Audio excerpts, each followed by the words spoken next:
मध्य प्रदेश में बीजेपी ने सरकार बना ली है और अब देखने वाली बात होगी कि आखिर इस सरकार में किसे कितना हिस्सा मिलता है और अब सीएम फेस कौन होगा।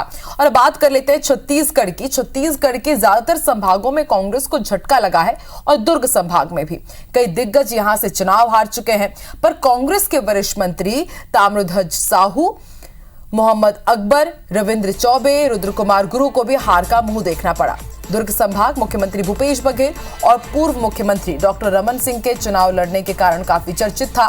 हालांकि भूपेश बघेल और डॉक्टर रमन सिंह दोनों चुनाव जीत गए हैं, लेकिन शुरुआत में मुख्यमंत्री भूपेश बघेल के खिलाफ सांसद विजय बघेल ने काफी संघर्ष वाली स्थिति खड़ी कर दी थी। आपको बता दें, सन 2018 में हुए विधानसभा चुनाव में भारतीय जनता पार्टी दुर्ग संभाग की 20 विधानसभा क्षेत्रों में से मात्र 2 विधानसभा सीटों में सिमट कर रह गई थी, जिसमें पूर्व मुख्यमंत्री डॉक्टर रमन सिंह राजनांदगांव और वैशाली नगर से स्वर्गीय विद्यारत्न भसीन चुनाव जीते थे। वहीं 18 विधानसभा क्षेत्र पर कांग्रेस का कब्जा हो गया था। जो दिग्गजों ने अपनी सीट गंवाई है, उनमें जो नाम शामिल हैं वो है ताम्रध्वज साहू, मोहम्मद अकबर, रविंद्र चौबे, गुरु रुद्र कुमार, प्रेम प्रकाश पांडे पूर्व मंत्री का नाम शामिल है।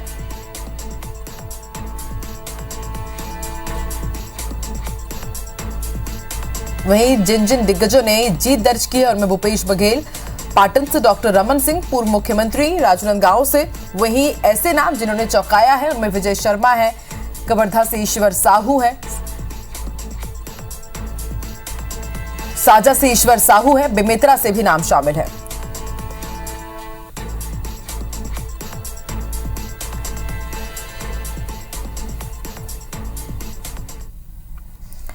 तो छत्तीसगढ़ के ज्यादातर संभागों ने इस बार विधानसभा चुनाव में हमें काफी हद तक चौंकाया है और कुछ ऐसा ही कारनामा किया है दुर्ग संभाग ने भी। हमारे साथ दुर्ग से अपडेट लेकर के आकाश राव जुड़ चुके हैं। आकाश, आपसे समझना चाहेंगे, आपने लगातार लाइव कवरेज भी किया, क्या आपको भी ऐसी उम्मीद थी कि इस बार इतने कांटे की टक्कर यहां पर कांग्रेस और बीजेपी के बीच में रहेगी? क्योंकि 20 में से 10-10 सीट दोनों ही पार्टियों को मिली है, लेकिन जो बड़े चेहरे थे, भले ही वो रविंद्र चौबे हो जिन्हें ईश्वर साहू ने हरा दिया, भले ही कवर्धा से मोहम्मद अकबर हो जो सबसे पिछले बार सबसे ज्यादा लीड लेकर के मंत्री बने थे, विधायक बने थे, इस बार वो हार ही गए हैं। कई बड़े चौंकाने वाले नाम सामने आए और एक बात का और जिक्र करना पड़ेगा, पाटन का। सीएम भूपेश बघेल यहां से ताल ठोक रहे थे, लेकिन उनके लिए कड़ी चुनौती शुरुआती राउंड में विजय बघेल ने भी कर दी थी, यानी कि टफ फाइट तो वहां पर भी थी। क्या चूक हो गई यहां पर कांग्रेस से कि 18 से 10 पर सिमट कर रह गए? बिल्कुल बहुत बड़ा परिवर्तन हुआ है। अगर बात करें तो अप्रत्याशित जीत जो है भाजपा को मिली है। दुर्ग संभाग में 20 जो विधानसभा है, 20 में से 10 पर जो है भाजपा को जीत मिली है, वहीं कांग्रेस को भी 10 पर जीत मिली है। कहा जाए तो 8 जो है वो कांग्रेस के हाथ से निकला है। जिस तरीके से अगर बात करें तो 2018 में 18 सीट पर जो है कांग्रेस जीत करके आई थी, वहीं 2 पर भाजपा थी। तो ऐसे में देखा जा रहा था कि राजनांदगांव की जो सीट है जिसको डॉक्टर रमन सिंह जो चुनाव लड़े थे, तो उसको पहले से जीत माना जा रहा था। उसके साथ साथ जो राजनांदगांव जिले के 4 और विधानसभा है उस पर भी जीत मानी जा रही थी, लेकिन यह हुआ है कि वहां से जो है राजनांदगांव से 3 पर जो है वो कांग्रेस ने जीत हासिल की है, वहीं 1 पर भाजपा ने जीत हासिल की है। दुर्ग जिले की बात करें तो सबसे वीवीआईपी जिला दुर्ग था, चूंकि इस जिले से जो मुख्यमंत्री भूपेश बघेल अपने पाटन विधानसभा से चुनाव लड़ रहे थे, उनके जो खिलाफ में चुनाव लड़ रहे थे, उनके विरुद्ध जो चुनाव लड़ रहे थे उसमें सांसद विजय बघेल शामिल थे और यह देखा जा रहा था कि लगातार कांटे की टक्कर कही जा रही थी। लेकिन जिस तरीके से अमित जोगी ने वहां एंट्री की और यह माना जा रहा था कि सतनामी जो वोट है वो अमित जोगी बहुत ज्यादा मात्रा में हासिल कर पाएंगे, जैसे उससे जो है कहीं ना कहीं भूपेश बघेल को इसमें झटका लग सकता है। लेकिन जो चौंकाने वाले आंकड़े और भूपेश बघेल की जीत, चूंकि उस क्षेत्र में काम उन्होंने काफी किया था, तो भूपेश बघेल की जीत वहां हुई है और काफी अच्छे मतों से वो जीत करके आए। लेकिन मत जो है ज्यादा होने थे, लेकिन कहीं ना कहीं कुछ न कुछ कारणों से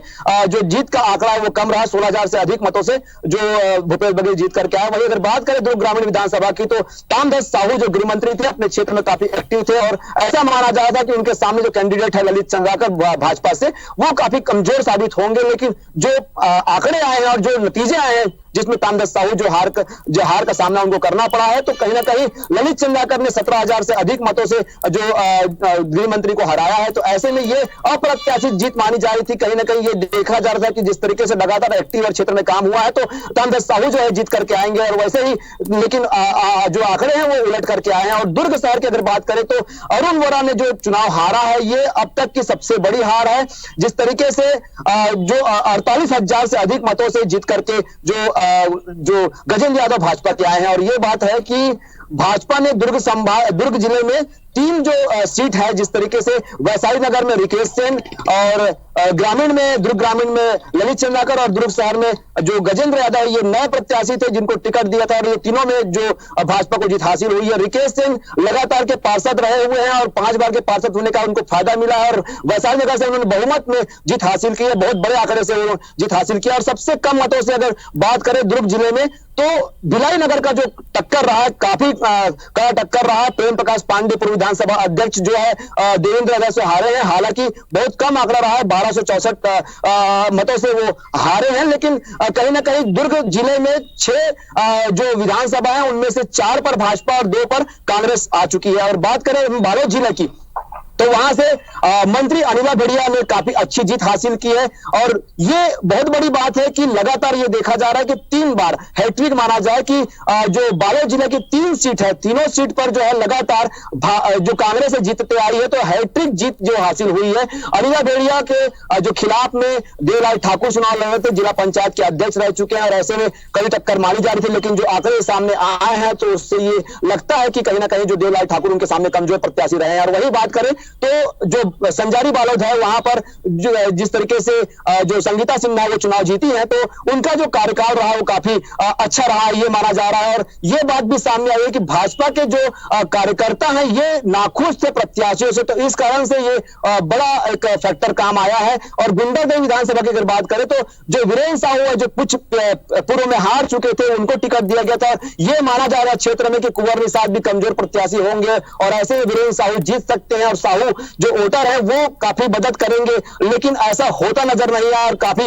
अधिक मतों से जो 14,000 से अधिक मतों से वीरेंद्र साहू हारे। और इस हार को अगर ऐसा देखा जाए कि जिस तरीके से पूरी लहर मोदी जो प्रधानमंत्री नरेंद्र मोदी के आने के बाद जो एक लहर बनी थी, उस लहर में भी अगर ये प्रत्याशी वहां से हारते हैं, जहां पर छोटे छोटे प्रत्याशी जिनकी उम्मीद नहीं थी वो अगर जीत जाते हैं और भाजपा के ये जो बड़े चेहरे और साहू समाज से बड़े चेहरे हैं, तो अगर वो हारते हैं तो उनकी हार बहुत बड़ी हार है और कुंवर निषाद वहां से जीत करके आए। और यही बात करें हम बेमेतरा विधानसभा की, तो जो बेमेतरा डिस्ट्रिक्ट में 3 विधानसभा में तीनों पर जो है भाजपा ने जीत हासिल की है। सबसे बड़ा फैक्टर रहा है जो नवागढ़ विधानसभा रहा है, जिसमें से गुरु रुद्र कुमार चुनाव लड़े हैं। वो चूंकि अहिवारा के यहाँ से विधायक रह चुके हैं और विधायक यहाँ से होने के बाद वो मंत्री रह करके वापस जो नवागढ़ से मूव करके वहां चुनाव लड़े, तो वहां पर जो फैक्टर काम किया है, स्थानीय और बाहरी का जो फैक्टर काम किया है, चूंकि दोनों ही सतनामी समाज से हैं और सतनामी समाज के गुरु रहे हैं, लेकिन इसके बावजूद उनको बड़े अंतर से हार का सामना करना पड़ा। और सबसे बड़ी बात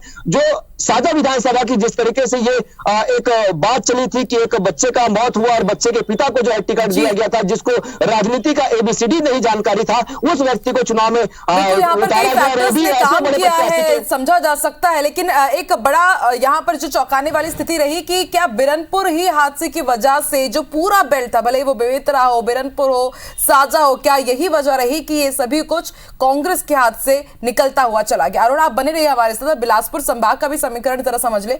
जितेंद्र हमारे साथ जुड़ चुके हैं। जितेंद्र, इस बार 2018 में 13 सीटें कांग्रेस के पास थी, 7 बीजेपी के पास थी और 4 अन्य के पास गई, बसपा और JCCJ। लेकिन इस बार जहां पर थोड़ी बहुत इज्जत कांग्रेस की बची है वो बिलासपुर संभाग ही है, क्योंकि पहले यहां पर 13 थी, अब 10 रह गई है।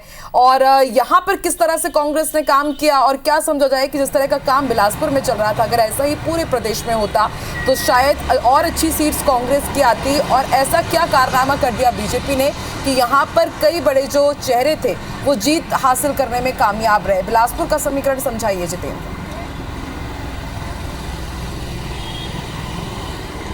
देखिए, पूरा जो परिणाम है वो निश्चित तौर पर अप्रत्याशित है। और बिलासपुर संभाग को लेकर अगर हम बात करें तो बिलासपुर संभाग में जिस तरह से परिणाम आए हैं, समीकरण कई यहाँ पर बदले हैं, कई नए समीकरण यहाँ पर बने हैं। अगर हम बात करें 24 विधानसभा सीटों की, क्योंकि बिलासपुर संभाग में 24 विधानसभा सीटें आती हैं, 8 जिले हैं जहाँ पर इस बार भाजपा और कांग्रेस में सीधा मुकाबला इस बार हो रहा था। अगर हम बात करें तो 13 सीटों पर कांग्रेस यहाँ पर फिर से जीत कर आई है, 10 सीटों पर भाजपा और 1 सीट अन्य के खाते में गया है। और सबसे बड़ी बात है, इस बार बसपा और जोगी कांग्रेस वो पूरे संभाग में पूरी तरीके से फेल साबित हुए हैं। गोंडवाना गणतंत्र पार्टी का जरूर यहाँ पर खाता खुला है। कोरबा अगर जिले से बात करें तो कोरबा जिले से पाली तानाखार से यहाँ पर गोंडवाना गणतंत्र पार्टी जीत कर आई है। इसके साथ ही अगर बात करें तो कहीं ना कहीं जिस तरह से 2018 के परिणाम थे, 7 सीटों पर भाजपा थी, उस मुकाबले अगर कहें तो 3 सीटों की बढ़त भाजपा को बिलासपुर जिले में मिली है। और इसका सबसे बड़ा कारण अगर हम देखें तो जिस तरह से 24 विधानसभा सीटों पर अगर बात करें तो भाजपा ने इस बार अपने नए चेहरों को मौका दिया था। अगर बात करें तो लगभग 12 से 13 नए चेहरे थे, अन्य जो चेहरे हैं वो पुराने चेहरे शामिल थे। ऐसे में आधे से ज़्यादा सीटों पर भाजपा ने यहाँ पर नए प्रत्याशियों को उतारा था, उसका कहीं ना कहीं भाजपा को यहाँ पर फायदा मिला है। इसके साथ ही जो पुराने चेहरे थे उन्होंने भी कमबैक किया है, कई पुराने जो चेहरे हैं वो भी यहाँ पर जीत कर आए हैं। अगर बड़े चेहरों की अगर हम बात करें तो बिलासपुर संभाग से भाजपा के कई बड़े चेहरे जीत कर आए हैं। जिस तरह से लोरमी से यहाँ पर भाजपा के प्रदेश अध्यक्ष अरुण साव चुनाव जीत कर आए हैं। मुंगेली से अगर बात करें तो पूर्व मंत्री पुन्नूलाल मोहले चुनाव जीत कर आए हैं। बिलासपुर जिले के अगर हम बात करें तो बिल्हा से धर्मलाल कौशिक है, पूर्व मंत्री अमर अग्रवाल बिलासपुर से चुनाव जीत कर आए हैं। इसी तरीके से अगर हम बात करें तो यहाँ पर रायगढ़ से अगर बात करें तो ओपी चौधरी यहाँ पर चुनाव जीत कर आए हैं। जो 6 बड़े चेहरे हैं वो बिलासपुर संभाग से भाजपा के जीत कर आए हैं। और कांग्रेस की अगर हम बात करें तो जांजगीर जिला और शक्ति जिला, यहीं पर कांग्रेस अपनी साख बचाने में कामयाब रही है। यहाँ की 6 विधानसभा सीटों पर अगर बात करें शक्ति और जांजगीर चांपा जिले को मिलाकर तो यहाँ 6 विधानसभा सीटों पर कांग्रेस जीत का हासिल करने में कामयाब रही है। बिलासपुर पे जरूर आंकड़े यहाँ पर बदले नहीं है, इस बार भी 2 विधायक यहाँ पर कांग्रेस के जीत कर आए हैं, ये जरूर है। सीटें बदल गई हैं। मरवाही सीट जो लगातार यहाँ पर कांग्रेस जीत कर आती थी, एक बार यहाँ पर जोगी कांग्रेस जीत कर आई थी, ऐतिहासिक जीत यहाँ पर भाजपा की हुई, तो भाजपा का यहाँ से भी खाता खुला है। अगर बात करें कोरबा जिले की, कोरबा में यहाँ पर पूर्व मंत्री जयसिंह अग्रवाल अगर कहें मंत्री जयसिंह अग्रवाल यहाँ से चुनाव हारे हैं। ऐसे में कोरबा में भी भाजपा प्लस में रही है। कांग्रेस जरूर वहाँ पर 1 सीट जीत कर आई है। रामपुर सीट में यहाँ पर कांग्रेस को जरूर फायदा मिला है। इसके अलावा अगर हम बात करें तो बाकी जिलों में कहीं ना कहीं कांग्रेस छोटा सा मेरा सवाल, देखिए सियासी है। समीकरण तो आपने समझा दिया, लेकिन अब सबकी नजर टिकी हुई है कि अब छत्तीसगढ़ का सीएम कौन बनेगा। क्या समझा जाए? बिलासपुर का नाम सबसे आगे चल रहा है, तो क्या बिलासपुर से ही अगला सीएम हमें मिलने वाला है?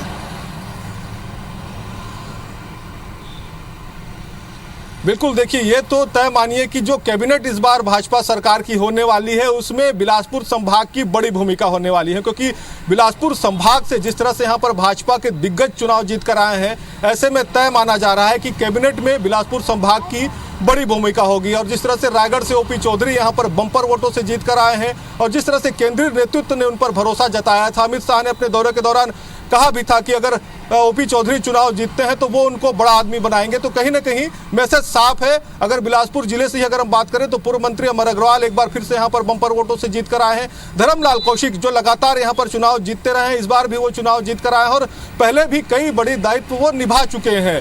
अरुण साव जो कि बिलासपुर जिले से ही है, लोकसभा क्षेत्र उनका बिलासपुर रहा है। अब वो देखिए जितेंद्र, कितना ये मतलब इसे अब सहयोग ही कहें कि देखिए दुर्ग की भी बात कर रहे हैं, बिलासपुर की भी बात कर रहे हैं, तो दुर्ग में सीएम की सीट, पूर्व सीएम की सीट, बिलासपुर में अरुण साव ने बंपर जीत हासिल की, ओपी चौधरी ने बंपर सीट हासिल की है। तो ये तो तय कि कैबिनेट में दबदबा आप ही दोनों के संभागों का रहने वाला है, बिलासपुर का, दुर्ग का, और शायद हो सकता है कि सीएम फेस भी आपके ही संभागों का हमें मिले। आगे उस पर भी चर्चा हम करेंगे, जो भी हलचल होगी अपडेट भी आपसे लेते रहेंगे। शुक्रिया पूरी जानकारी के लिए।